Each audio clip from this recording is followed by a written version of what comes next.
तू कशाला आला रे?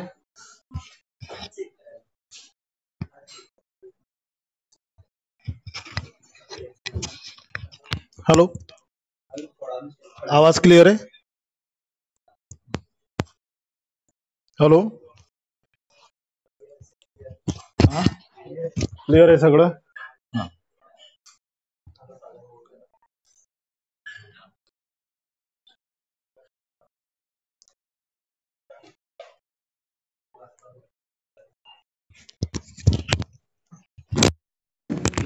टाकला. पुढचा मुद्दा टाका, उत्प्लवन बल. उत्प्लवन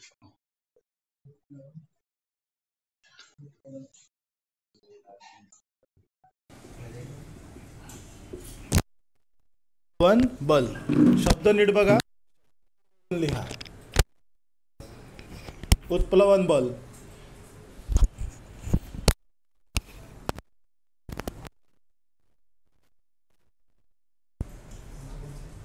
ठीक आहे, लिहायचं आहे. कसं आहे, आता आपण काल शिकलो की काम करते याच्याबद्दल आपण शिकलो, बरोबर. आता हायड्रॉलिक मशीनमध्ये तुम्ही जेव्हा प्रेशर लावलं, ठीक आहे, तर त्या प्रेशर लावल्यानंतर त्या द्रवानं सुद्धा तुमच्यावर काहीतरी प्रेशर लावलं असेल की नाही, बरोबर आहे की नाही. तुम्ही जर एखादा सपोज काही द्रवामध्ये जर आपण असे पडलो, तर पडल्यानंतर वन टाईम लगेच घपकन खालती चालला जातो का? नाही. आपल्यावर ते द्रव सुद्धा काही ना काही काय करत राहतं, बल आपल्यावर लावत राहतं. त्याच बलाला काय बल. ठीक आहे, काय म्हणायचं? ठीक आहे. हा, हा जो आहे ना, हा पो आहे, हा ल आहे. उत्प्लवन बल. उत्प्लवन बल हिच्यात लिहा, द्रव पदार्थाने, खालती व्याख्या लिहा, द्रव पदार्थाने एखाद्या वस्तूवर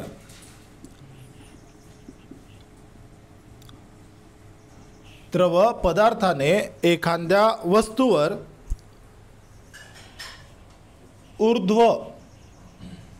ऊर्ध्वगामी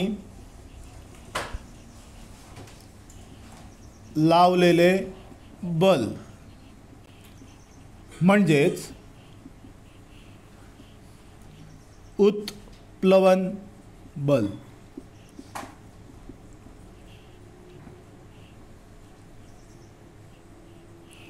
उत्प्लवन बल,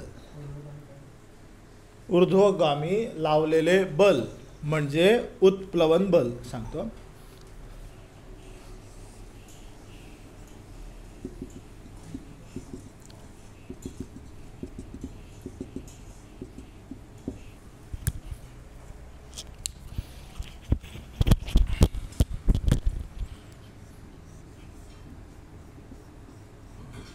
ठीक आहे.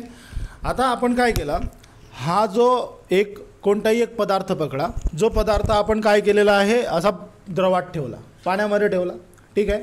आता पाणी काय करताय, हा जो पदार्थ असेल ना, हा पदार्थामध्ये असा चाललेला आहे, बरोबर आहे.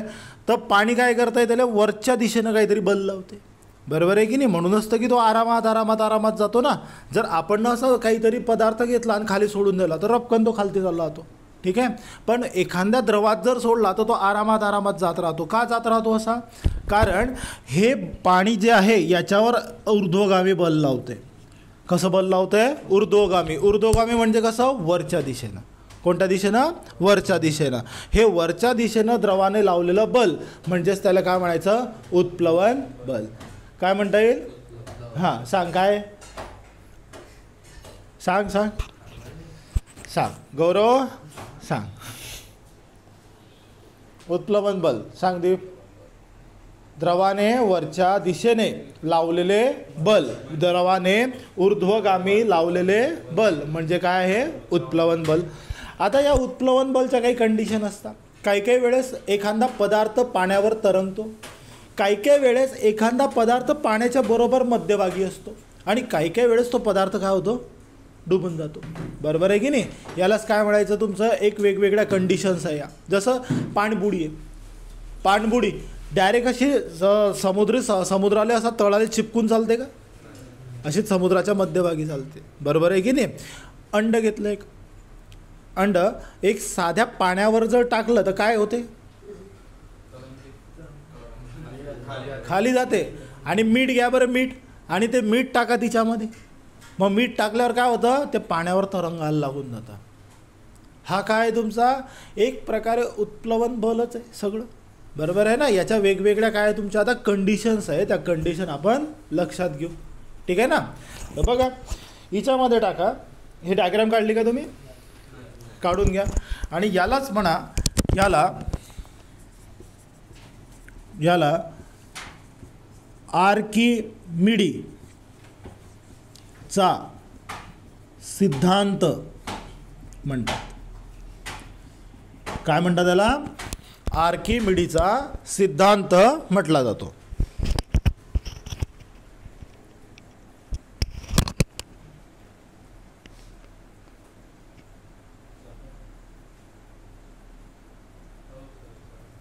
बरे भाई,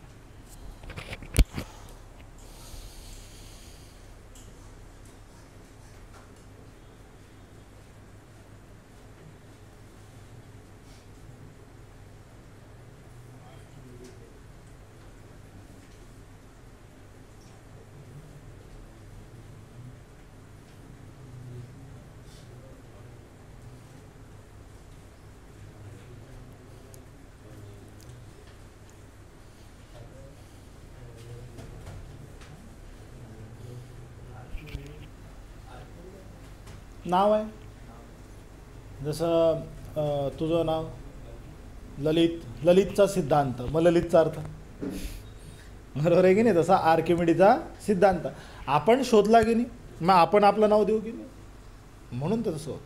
जसं तुझा मुलगा आला, तू त्याचा शोध लावला, म्हणून तुझं नाव दिलं त्याला ललित पाटील, बरोबर आहे की नाही. असं होतं ना आकाश? शिरसाळा जाऊन आला का रे सकाळी सकाळी? अच्छा अच्छा, टाईम नाही सध्या.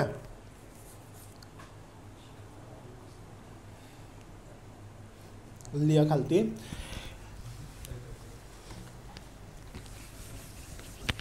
बाकी होतं का रे? हां, लिहा.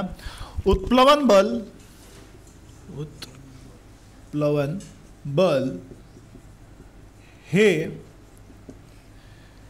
उत्प्लवन बल हे वस्तूच्या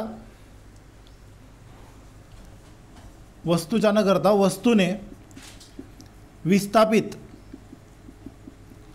केलेल्या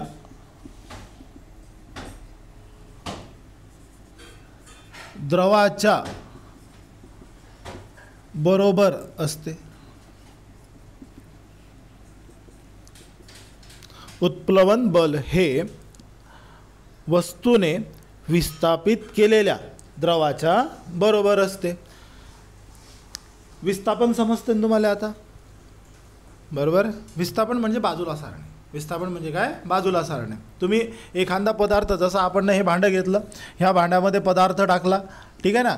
आता टाकल्यानंतर काही ना काही तर द्रव जे असेल ते बाजूला सरकलं असेल की नाही, मग ते बाजूला सरकणे म्हणजेच त्याला काय म्हणायचं? विस्थापन, बरोबर आहे. तर एखादा द्रव, एखादी वस्तू द्रवात टाकली तर त्या वस्तूला स्वतःचं वस्तुमान आहे, बरोबर आहे ना. त्या वस्तुमानामुळे तुमचं काही ना काही द्रव बाजूला सरकेल. फॉर एक्झाम्पल जहाज आहे, जहाज तुम्ही पाण्यात सोडली, तर पाण्यात सोडल्यानंतर काय होतं? पाण्यात सोडलं, पाण्यात गेल्यानंतर तिच्या वस्तुमानामुळे थोडंसं पाणी बाजूला झालं, बरोबर आहे की नाही.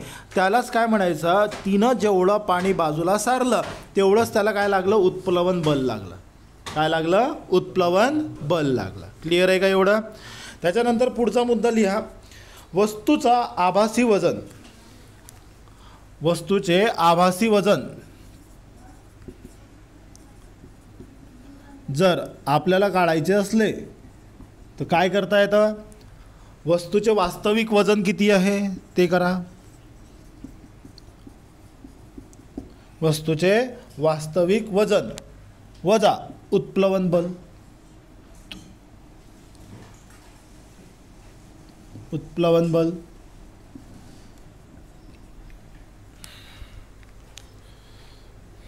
हे त्याचं काय झालं सूत्र झालं. वस्तूचं आभासी वजन केव्हा होऊ शकतं? पाण्यामध्ये गेल्यानंतर तुम्हाला स्वतःचं वस्तुमान कमी भासते की जास्त? पडले शांत पडू नये पाण्यावर. मग वस्तू माणूस तरंगला की नाही पाण्यावरच आहे बरोबर. शांत पडून राहिला की तरंगतो, वळवळ केला की तो काय होतो खालती चालला होतो बरोबर. तुम्ही शांत पडून राहिले.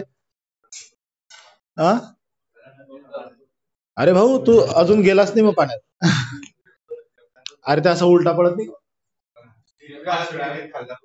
नाही ना. अरे भाऊ चाला माझ्यासोबत तापी नदीवर चाला बरं सगळे. तुम्हाला दाखवतो मी बिना हालचाल करता माणूस वरती तरंगत.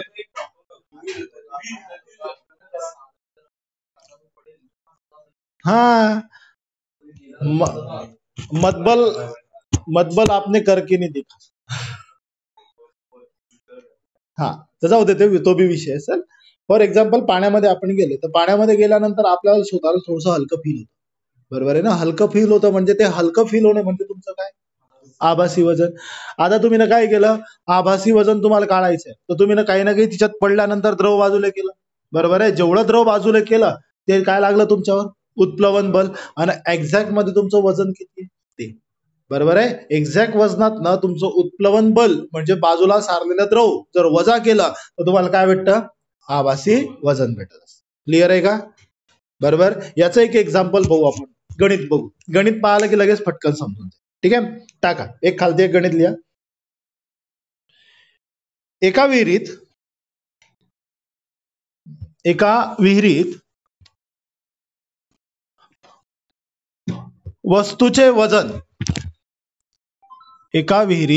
वस्तूचे वजन 80 न्यूटन आहे. चला 80 न्यूटन आहे. पण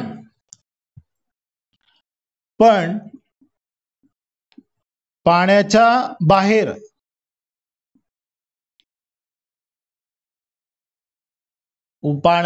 बाहेर वस्तूचे वजन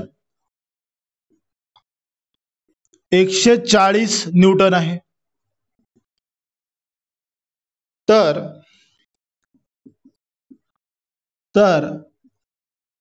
लागणारे उत्प्लवन बल किती?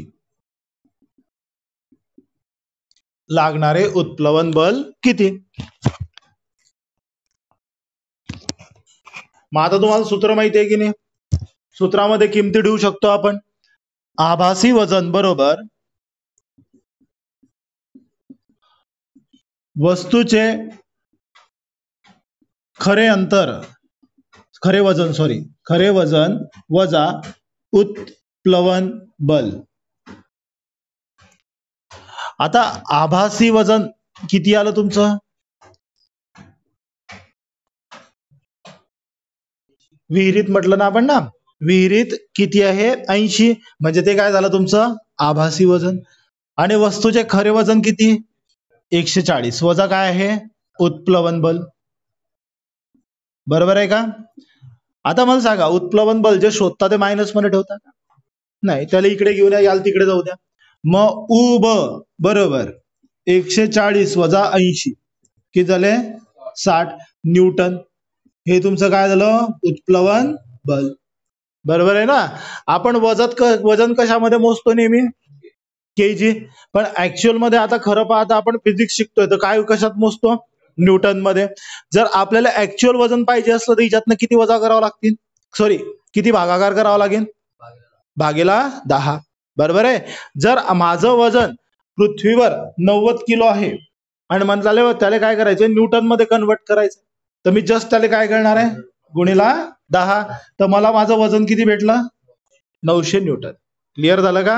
हे समजू चला. कारण हे बा काही लोक आता जे ऑनलाईन पाहणारे बी राहतात याचा गैरसमज होतं. सर फिजिक्स शिकवायला आला आणि सरले माहितीच नाही की वजन कशात मोजतात. बरोबर आहे की नाही. त्यानं काय सांगलं अरे वस्तूचे वजन 80 न्यूटन सर येणार आहे. आणि किती काय लिहायला पाहिजे केजी लिहायला पाहिजे. अरे भाऊ सर येणार नाही, तुम्ही आलेच उशीर. बरोबर आहे की नाही? म्हणून तुम्ही ना न्यूटन करेक्ट आहे विचार. ठीक आहे, हे तुमच्यासाठी नाही बरं, हे यांच्यासाठी आहे जे बसलेले पोर आहे ते. तुम्ही हुशार मंडळी माझे, चांगले राहील.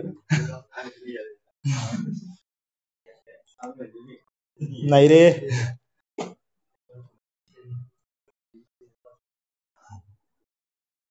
क्लिअर आहे. चला खालती टाका आता अटी, कंडिशन्स. बाकी लिहायचं. हा बरं, लिहून घ्या. हमारे आपल्या छोट्या सैनिकासाठी थांबा. हसतो कोण रे? तो ग्रुप डेत लागशील भाऊ, तू थांब ना. आमचं 18 तर पुरं होते फक्त, आमचं जास्त की वाट पाहत आहे.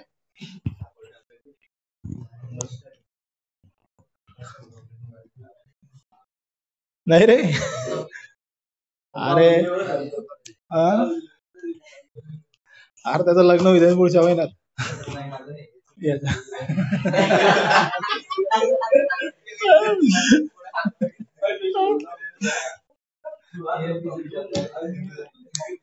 अरे तुझं वय किती रे? 20. बरोबर आहे. पण हा, अरे मी तुम्हाला सांगतोय, काही दिवसानं कॉम्पिटिशन एवढी भयानक होऊन जाईल ना, की जे पोरं म्हणतील की मी आता 20च्या वयात लागतो, हे याची त्याची मजा घेत जातील. एवढा उशिरा उठला तू, बरोबर आहे की नाही? असे म्हणत जातील पोरं. कशासाठी? कारण हे पोरं 17, 16 वर्षापासून तयारी करायला लागून गेले, आणि हे जेव्हा 18चे पुरे झाले, एकदम तरुण सडसडतं रक्त, रप रप रप रप मारताय पोलीस भरती. सगळे येडे. अरे दिसत नसतं, तूच त्याला ट्रेन करशील ना आता. बरोबर आहे की नाही? ट्रेन करणारा जर तू असला, हा, तुला ट्रेन करायला 2 वर्ष लागले स्वतःले, तर तू त्याला 1 वर्षात तेवढं ज्ञान देऊन टाकशील ना, मग तो पैणार नाही का? बरोबर आहे की नाही? ट्रेन करणारे तुम्हीच, समजलं ना? मग आता सांग बरं, पैन की नाही पोरगा?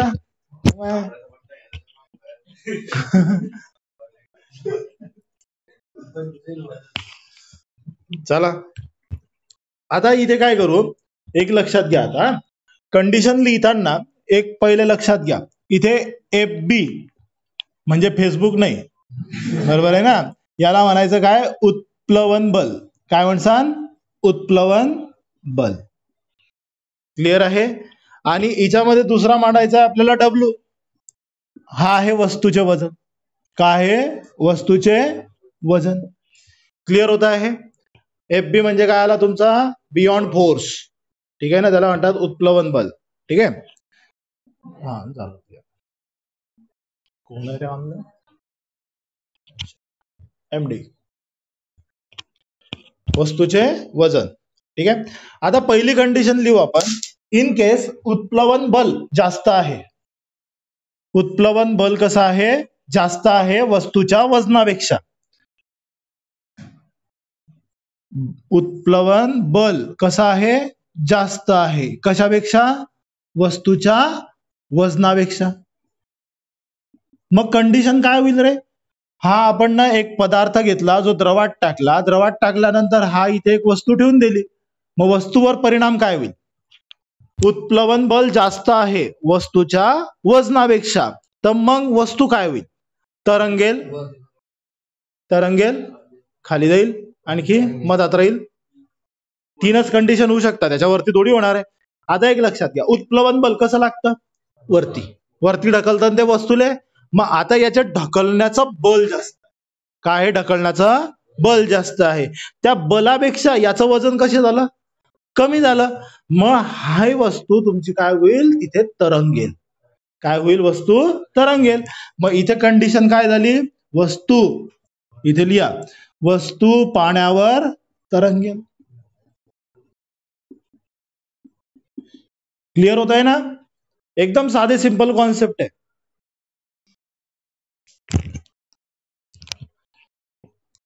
वस्तू पाण्यावर तरंगेल.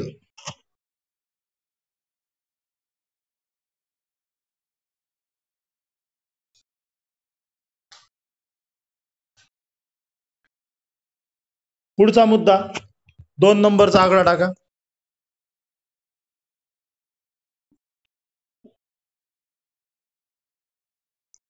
उत्प्लवन बल बरोबर वस्तूचे वजन.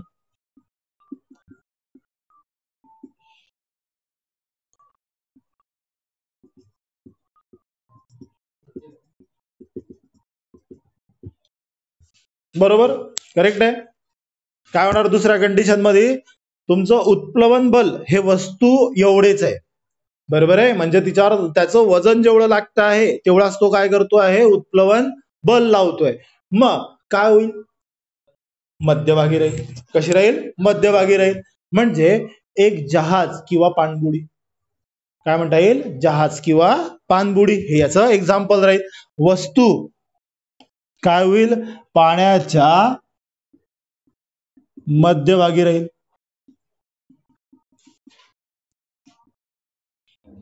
उदाहरणार्थ पाणबुडी किंवा जहाज. क्लिअर आहे का. आता सगळ्यात शेवटची कंडिशन तिसरी.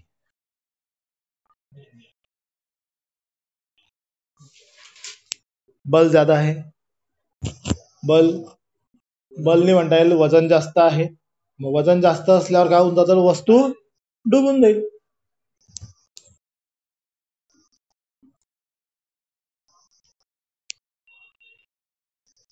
तिसरी कंडिशन वस्तू काय होईल वस्तू पाण्याच्या तळाला जाईल.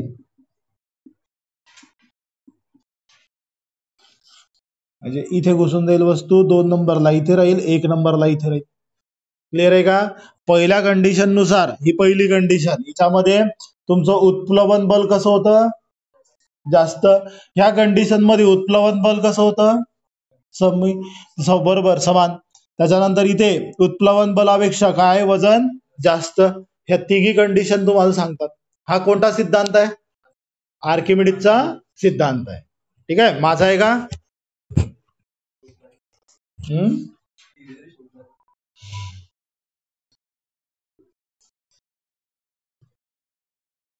वाह क्या दर्द है आवाज. ठीक आहे ना. लिहा याचा वापर कशासाठी करतात खालती लिहा. झालं का ते लिहून.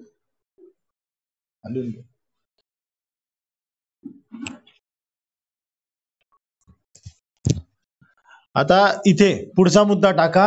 हा आर्किमिडीजचा वापर कुठे केला जातो. वापर झालं का बाबू. हा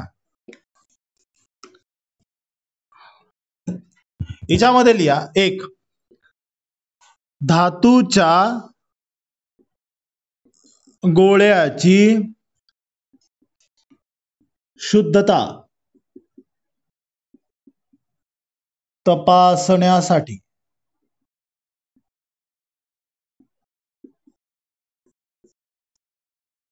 धातूच्या गोळ्याची शुद्धता तपासण्यासाठी. त्याच्यानंतर लिहा जहाज व पाणबुडी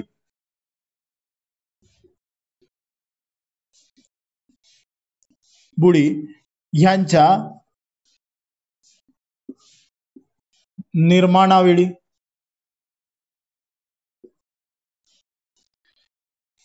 तीन लॅक्टोमीटर 4 बॅरोमीटर 5 हायड्रोमीटर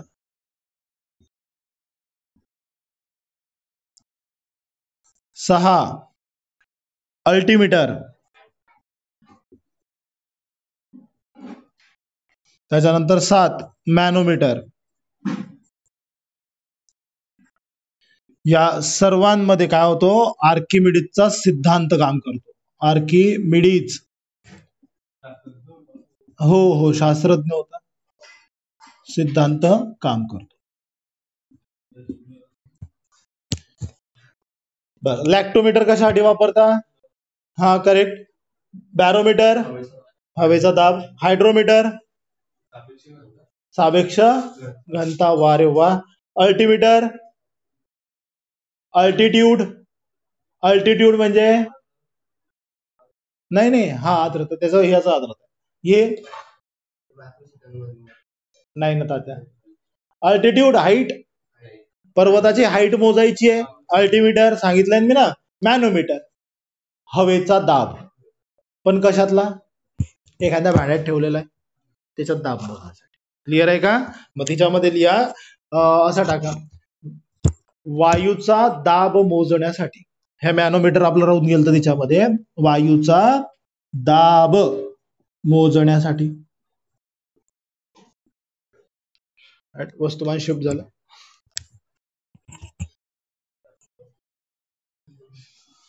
शुभ्रे उलट झालं तर वस्तुमान कमी करणं आहे. अच्छा,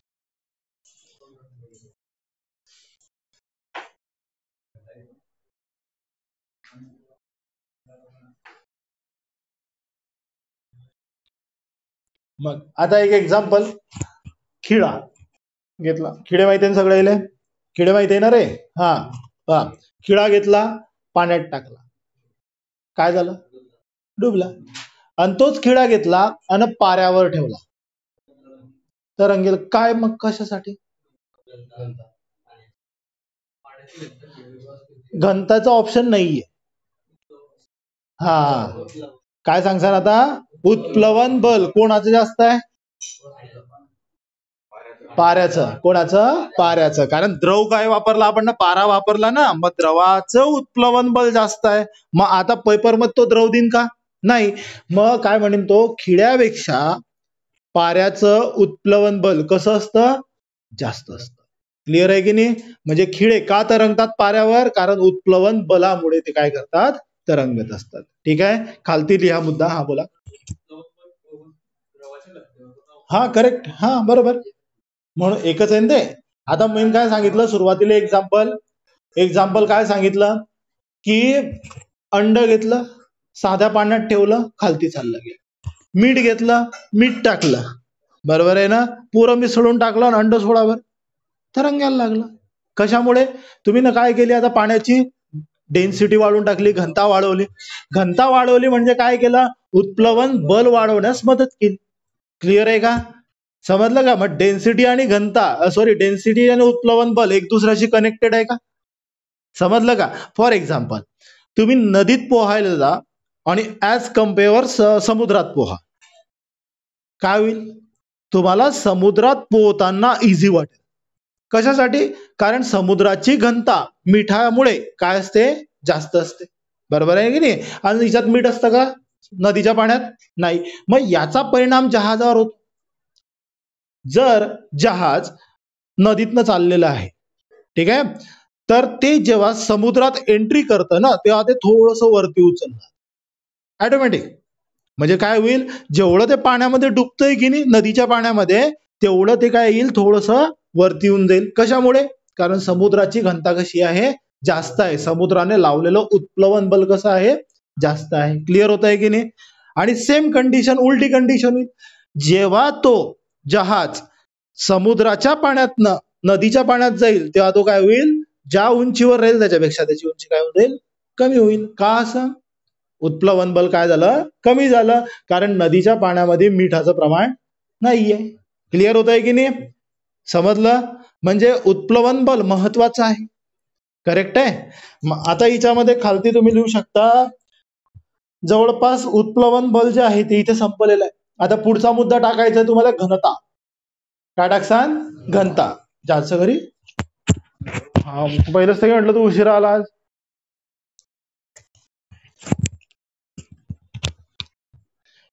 घनता, पुढचा मुद्दा घनता. हा पदार्थाचा गुणधर्म आहे. पहिला गुणधर्म आपण काय शिकलो? का हो, आतापर्यंत आपण काय शिकत होतो? दाब. काय शिकत होतो? दाब. दाब मध्ये आपण पास्कलचा नियम, आर्किमिडीजचा सिद्धांत, हे एवढ्या दोन वस्तू शिकलो. बरोबर आहे की नाही? आता पुढचा मुद्दा कोणता चालू झाला आपला? घनता. ठीक आहे.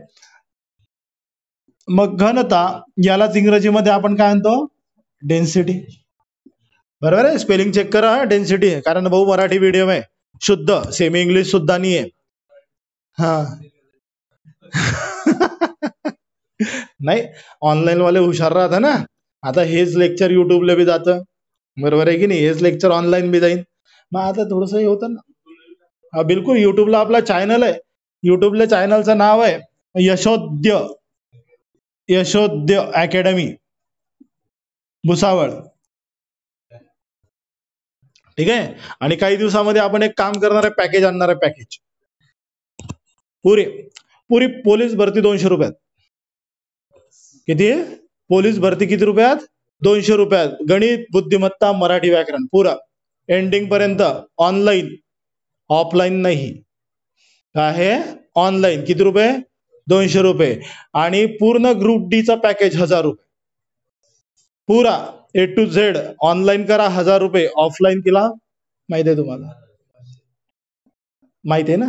हा ठीक आहे, बस समजलं. असे पॅकेज आपण तयार करणार आहोत. ठीक आहे. तर याची थोडीशी आपण काय करू, ज्या पोरांना ड्युटीवर राहते, बरोबर आहे, तर नाही जमत, आओ कभी हवेली पे, ठीक आहे ना, 1000 रुपये में पडा देंगे. बरोबर आहे ना. आणि पोलीस भरती वाल्याला टाइम भेटते भाऊ, ग्राउंड मारते, सगळं मारते, मग त्याला तेवढं करावं लागतं. ठीक आहे. तर सगळं देऊ आम्ही. आम्ही लुटायला नाही बसलेले बाई, बरोबर आहे. आम्ही म्हणजे आता आम्ही आहे, पहिले एकटा होतो, आता आम्ही आहे. चला, घनता घनता पण पुसली गेली होती मध्ये. चला, घनता सांगा, सूत्र सांगा घनतेचं. घनतेचं सूत्र, घनतेचं सूत्र. ओ तात्या ठेवते, नंतर पाहिजे. चल, ते नाव घेऊन बरं याच्यात फेमस होऊन जाशील. हा, चला, घनतेचं सूत्र. सागर, वस्तुमान पुढे.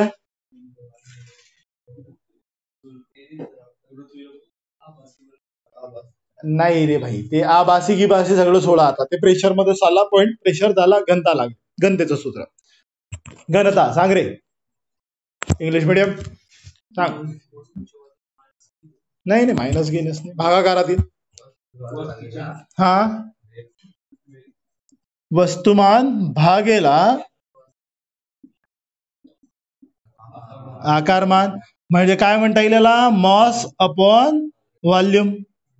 बरोबर. आता मला सांगा, मास कशात मोजतो आपण? सांग ललित. केजी मध्ये. कशामध्ये मोजता? केजी मध्ये. आणि वस्तुमान कशात मोजता? आकारमान शिकवलं तुम्हाला, लांबी, रुंदी, खोली, बरोबर आहे की नाही, असं शिकवलं ना. मग लांबी कशात मोजली? मीटर मध्ये. हे कशात मोजलं? मीटर मध्ये. खोली कशात मोजली? मीटर मध्ये. तर मीटरचा काय झाला? क्यूब. मीटरचा काय झाला? क्यूब झाला.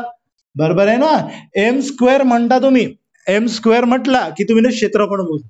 काय म्हटलं? क्षेत्रफळ मोजलं, एरिया मोजला. आकारमान म्हटलं तर तुम्ही काय मोजला? आकारमान, एम क्यूब. क्लिअर आहे की नाही. आता याचं मग हे काय झालं, SI युनिट तयार झालं तुमच्या समोर, केजी, मीटर, क्यूब. हे तुमचं काय तयार झाला? SI unit. क्लिअर आहे की नाही. चला, नोटिंग करून घ्या. आणि घनत्व जे मोजतो आपण ते पिकनोमीटरनं मोजतो. घनत्व कशानं मोजलं आता? पिकनोमीटर. याच्या डायमेन्शन लिहायच्या बाकी आहे अजून. डायमेन्शन सांगत चला, तुम्ही सांगसान मी लिहिणार.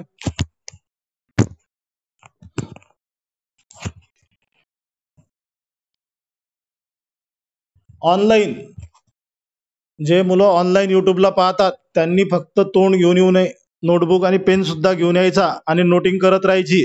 समजलं ना. नाही तर बाबा उभा आहे, कीर्तन देतोय, कीर्तन ऐकलं, घरी चालले गेले, विषय खतम. काय तर कुंदन सरांचं ऐकायचो मी, माझा रिझल्ट लागला नाही. तर भाऊ, तुला सरांना नोटिंग पण करायला सांगितली होती. क्लिअर आहे का? नाही, बाकीचे येतील ना नंतर पाहणारे. अरे हा दीप हटवून टाकतो. हटा सर.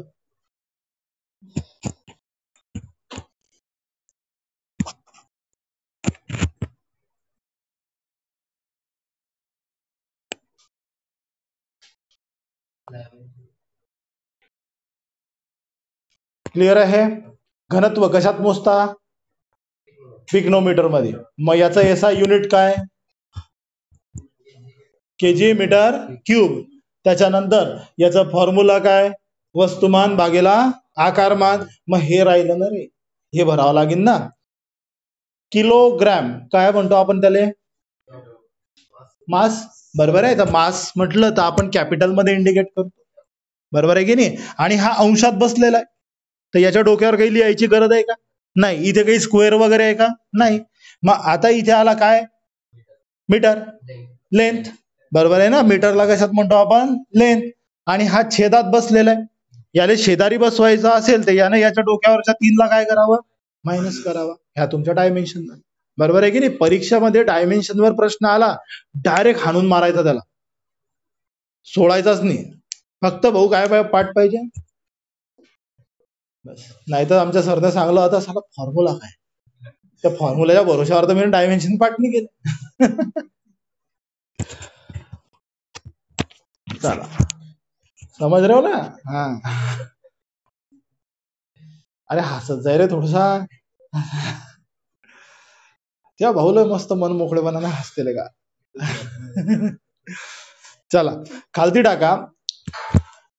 द्रवाची घनता, द्रवाची घनता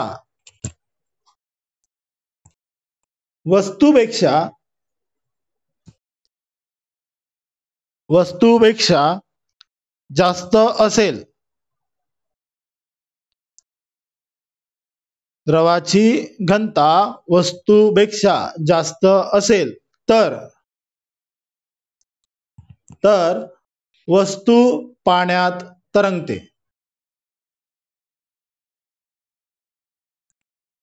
तर वस्तू पाण्यात तरंगते. क्लिअर आहे का?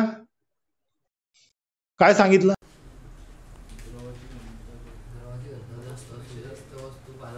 तरंगते. घनता जास्त असणे म्हणजे काय?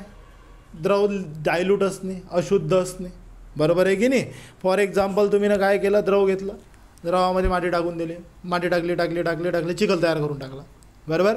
चिखल तयार केल्यावर तिच्यावर वस्तू ठेवली, काय झाले? डुबली का? अबे चुप, डुबली कस काय कडबीन? तरंगून राहील ना ते. गारा झाला ना त्याचा, गारा चिखल. अरे आराम से जाएगा ना, आराम से जाएगा. समज रहे ना? आता तुम्ही जर म्हटलं सर मी माया फेकायचा गोळा घेऊन येतो लोखंडाचा, तो गोळा घेतो आणि तो चिखलावर ठेवतो, अरे भाई अन्याय झाला मग त्याच्याबरोबर. बरोबर आहे की नाही? तू काय कर, कॉईन ठेव. कॉईन जाईन का आतमध्ये? नाही. साध्या द्रवात कॉईन ठेवला तर तो आतमध्ये जाईल. क्लिअर आहे की नाही? थोडंसं लॉजिकली विचार करायचा. क्लिअर आहे की नाही? आणि याचीच उलटी कंडिशन काय होईल मग? घनता कमी असली तर वस्तू काय होते? खाली जाते. ठीक आहे? खालती टाका.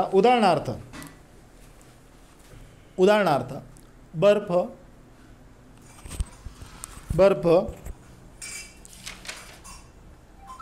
पाण्यावर तरंगतो. बर्फ पाण्यावर तरंगतो. आता याच्यावर एक प्रश्न येतो बघा. बर्फ पाण्यावर तरंगतो सगळ्यांना माहिती आहे, पण बर्फाचा किती हिस्सा पाण्यामध्ये असतो आणि किती हिस्सा वरती दिसतो, याच्यावर प्रश्न येतो. अर्धा व खालती राहतो, अर्धा उधर, म्हणजे आधे इधर आधे उधर. ठीक आहे ना? असाच हिशोब आहे ना? चुकीचं आहे. गलती. जर सपोज मी ना असं मानून घ्या की एक बर्फ आहे, तो 10 हिस्सा आहे. का आहे? 10 हिस्सांमध्ये आपण घेतला. ठीक आहे? 10 हिस्सांमध्ये घेतल्यानंतर 9 हिस्सा खालती राहील आणि 1 हिस्सा वरती राहील. क्लिअर होत आहे का? 10 हिस्से घेतले, 10 हिस्सांमधला 9 हिस्सा कसा आहे? खालती. म्हणजे 10 बर्फ घेतला तर 9 काय गेले? खालती, आणि 1 वरती राहील. एवढं लक्षात ठेवायचं. म्हणजे टायटॅनिक डुबला का? काऊन डुबला? कारण बर्फ किती खोल होता त्याचा त्याला अंदाज आला का? नाही. मग त्याला फक्त काय दिसलं? वरती बर्फ काय दिसला? एकदम थोडंसं ठिसूळपणा, एवढाच बर्फ आहे. अरे भाऊ तो खालती पुरा होता ना. बरोबर आहे ना? म्हणूनच ते टायटॅनिकला छेत्र पडलं आणि टायटॅनिक डुबलं. क्लिअर होत आहे की नाही? बर्फ पाण्यावर तरंगतो. घरी गेल्यावर प्रयोग करून बघायचा. बर्फाचा तुकडा घ्यायचा, उन्हाळा लागला तर ठेवलेला असेल घरात. बरोबर आहे की नाही? घ्यायचा, पाण्यावर ठेवून पाहायचा. 9 हिस्सा खालती 1 हिस्सा वरती दिसेल. लिहून घ्यावं तिच्यामध्ये खालती लिहिताना टाका. जर जर बर्फचा 10 भाग असतील तर 9 भाग पाण्याच्या खाली आणि 1 भाग पाण्याच्या वर दिसतो. याच्यावर प्रश्न येतो. आणि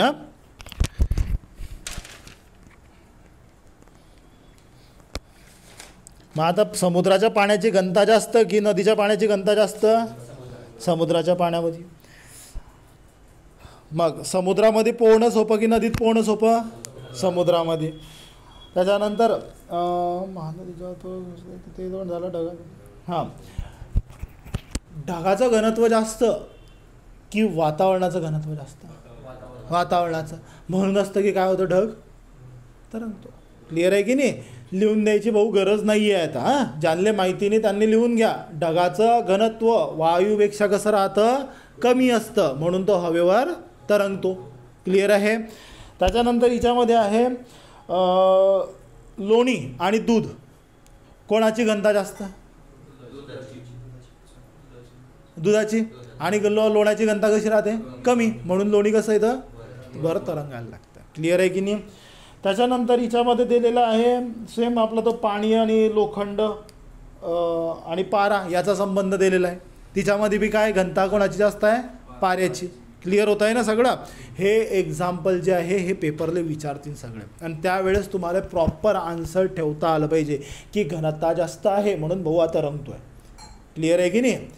पुढचा हिच्यामध्ये आहे खालती लिहून ठेवा पाण्याचे घनत्व. हिच्यावर प्रश्न बनते भाऊ, आणि 2दा प्रश्न आला आहे. पाण्याचे घनत्व किती? पाण्याचे घनत्व किती? तर लिहायचा 1 गुणिला 10⁻³ kg मीटर क्यूब, किंवा डायरेक्टली म्हणू शकता का 1, 2, 3 kg मीटर क्यूब, किंवा असं म्हणू शकतो का आपण kg आहे आणि याला सेंटीमीटरमध्ये सॉरी ग्रॅममध्ये कन्वर्ट करणं आहे, तर काय लिहिसान मग? का हो ग्रॅममध्ये कन्वर्ट करणं आहे. 3 शून्य हाईट हटवावं लागतील ना, कारण 1000 डिवाइड करणं पडेल की नाही? मग 1000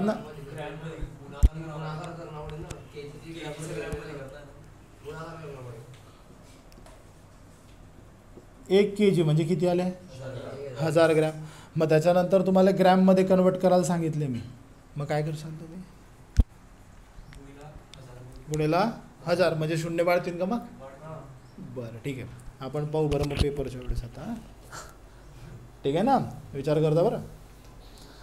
चला, समुद्राचे घनत्व लिहा खालती.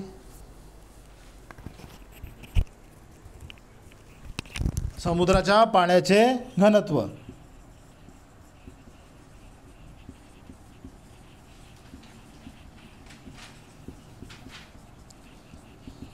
समुद्राच्या पाण्याचे घनत्व 1.03 गुणिला 10⁻³ kg मीटर क्यूब.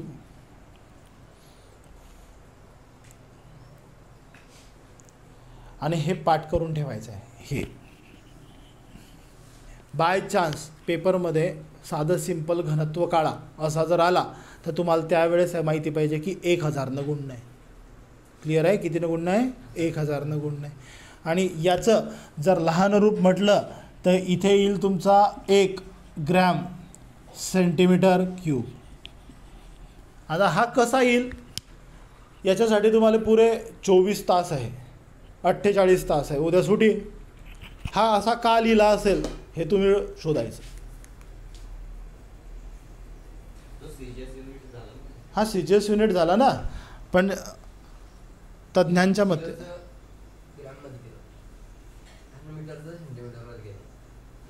मग वाढायला पाहिजे. बरं, विचार करताना प्रॉपर. मी काय म्हणतो, आपल्याला काही आहे का? सोमवारी आल्यावर याच्यापासून सुरुवात करू. क्लिअर होत आहे की नाही? म्हणजे काय होईल काय नाही वगैरे कसं झालं हे पण मी तुम्हाला सांगतो. एक डोक्याला काहीतरी काम पाहिजे घरी म्हणून ते काम दिलेलं आहे. हां सगळं कन्वर्ट करा. तुम्ही गुणिले काय म्हणता 1000 करा, करून टाका 1000 करून टाका. हां कुठं कुठे शून्य कट होता काय होता तुम्ही करून बघता. क्लिअर होत आहे ना. चालेल चला मग आपण आहे ना इथे थांबून घेऊ. पुढे आपण त्याचे पाऱ्याचे घनत्व, रक्ताचा pH, हायड्रोजनचे घनत्व, ऑक्सिजनचे घनत्व, एअरचे घनत्व सगळ्यांचे घन काढून टाकू. त्याच्यानंतर त्याचे काहीतरी एक क्वेश्चन वगैरे आहे ते बी सोडून घेऊ. आणि तुम्हाला आता प्रेशर झालं की नाही, वाचून झालं का सगळं, मॅक्झिमम झालं आहे. तुम्हाला संध्याकाळपर्यंत मी ग्रुप डीचे आलेले सगळे क्वेश्चन ऑनलाईन एक पेपर बनवून देऊन देईल. ठीक आहे, सोडून घ्यायचे, नोटिंग करून घ्यायची, जे चुकले त्याचं प्रॉपर उत्खनन करून घ्यायचं. भाऊ हिच्यामध्ये स्पोर्ट्समॉर्टम करायचा त्या क्वेश्चनचा जो चुकला तो, आणि त्याला प्रॉपर तयार करून डोक्यात फिडअप करून टाकायचा. ठीक आहे, 15 क्वेश्चन आहे मोजून, मी फटाफट अपलोड मारून दिल, ते तुम्ही फक्त बघायचे. ठीक आहे, होऊन जातील ना. 15पैकी मिनिमम तरी 12 मार्क घेऊन या. किती आहे 12 मार्क, 12च्या खालती नको यायचा. ठीक आहे चालेल. हे आजचं धरूनसुद्धा देईन मी याच्यामध्ये थोडंफार, म्हणजे पाण्याचं घनत्व तर फिक्स आहे, कारण 2दा क्वेश्चन आला तर पाण्याचं घनत्व देऊन टाकेन. एक प्रश्न तर तुमचा आहे पक्का. ठीक आहे, बाकीचे मार्क घेऊन या. चला बाय.